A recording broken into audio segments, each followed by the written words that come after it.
చెప్పండి రమణ. వీళ్ళందరూ ఏదో కష్టం మీద వస్తున్నారు, ఎక్కువగా ఆసక్తిగా రావట్లేదు. వసంత ఉమ్. గారు ఎలాగా రెండో జూమ్కి రారు. చెప్పండి.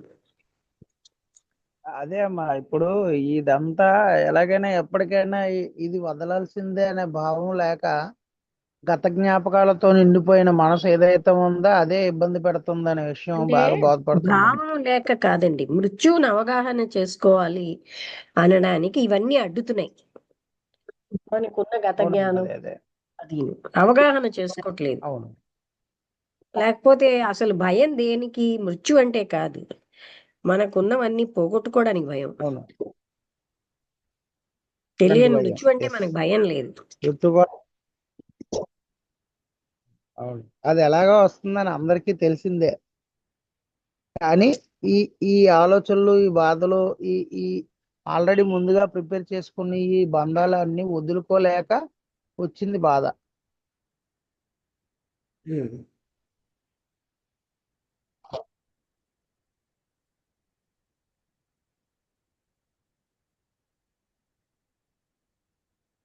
అమ్మా, ఇప్పుడు నాకు డౌట్ అమ్మా. అంటే మామూలుగా అడుగుతున్నాను, ఇందులో సంబంధించిందా కాదా అని కాదు కానీ ఆ. ఇప్పుడు ఇప్పుడు మనిషి చనిపోయిన తర్వాత ఇదే కొనసాగుతుందా భర్త తీసుకునేంత వరకు? ఆ ఆలోచనలే కొనసాగుతూ ఉంటాయా? అసలు పునర్జన్మ ఇలాగా మనం కంటిన్యూ అవుతామన్న భావనలో ఉంటాం అంటున్నారు. మనం ఏంటంటే మనం అవునమ్మా, ఇక్కడితో అవునమ్మా. అంతం, మనం కంటిన్యూ అవుతామని ఒక భద్రత తెచ్చుకుంటున్నాం అంటున్నారు. మీకు అర్థమైందా? ఆహా. అయితే మన ఓకే. వాళ్ళు ఏం చెప్తూ ఉంటారంటే, ఇప్పుడున్నటువంటి ఈ జ్ఞానం, ఈ సంస్కారాలు, ఇవన్నీ అంటే ఇప్పుడు మీరు అన్నట్టుకంటే ఈ అజ్ఞానం కంటిన్యూ అవుతూ ఉంటుంది అనే చెప్తారు. నెక్స్ట్ ఉమ్. బర్త్ లో అక్కడి నుంచి మొదలవుతుంది. ఇప్పుడు ఆర్జించిన ఈ జ్ఞానం అంటే ఇక్కడ డిగ్రీలు అలాంటి జ్ఞానం కాదు, ఈ టైప్ ఆఫ్ జ్ఞానం అది కంటిన్యూ అవుతుందని అదే అమ్మా, అదే. కృష్ణుడు కూడా చెప్పాడు.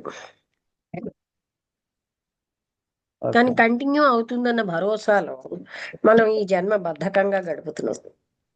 ఆ సత్యము దైవం ఇప్పుడే తెలుసుకోవాలన్న అవును. సంసిద్ధత కోల్పోతున్నాం. అవునమ్మా. మళ్ళా వచ్చే జన్మలోనే ఎప్పుడో చూసుకోవచ్చులే అన్న ధీమా. అంటూ ఇంద్రియ సుఖాలకు వెళ్ళిపోతాం.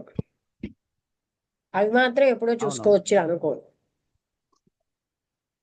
ఆ, ఆ. ఏమంటారు? ఇప్పుడే అయిపోయింది. అవి వచ్చే జన్మలో చూసుకోవచ్చులే అనుకోం, అవి ఇప్పుడే వచ్చేయాలి. అవును. కానీ అమ్మ, మీరు నిన్న చెప్పిన త్రిపుర రహస్యం చాలా అంటే చాలా బాగుందమ్మా. చాలా బాగా నచ్చింది నాకు. అది ఆ ఒకసారి పుస్తకం మన క్లాసులో చెప్పండి అమ్మా. ఇప్పటికి 4 సార్లు అయింది, అయినా చెప్తాను, ఎందుకంటే ఆ రికార్డింగ్ ఆయన ఇవ్వలేదు కనుక. త్రిపుర రహస్యం చాలా మంచి పుస్తకం అండి, సకల శాస్త్ర సారం అందులో ఉంది. నేను ఇంకా చెప్పాలంటే చాలా పాయింట్లు ఒక తీసేసే. అవునమ్మా, ఒక ఆదివారం క్లాసులో చెప్పండి అమ్మా. మన క్లాసులో అది రికార్డింగ్ పంపించండి అమ్మా వీలైతే. ఆ రికార్డింగ్ ఇందులోంచి పంపించడం నాకు రాదు. అదే ఇందులోంచి మ- పాండిత్య గారు చెప్తారు కదా, అప్పుడు తర్వాత పంపించండి. అదే అదే అసలు లార్జ్ రిపోర్ట్ ఒకటి పంపించాలి, ఆయన ఆల్రెడీ నోటిఫికేషన్ పెట్టేశారు. అవును, మనం ఇప్పుడు వయసు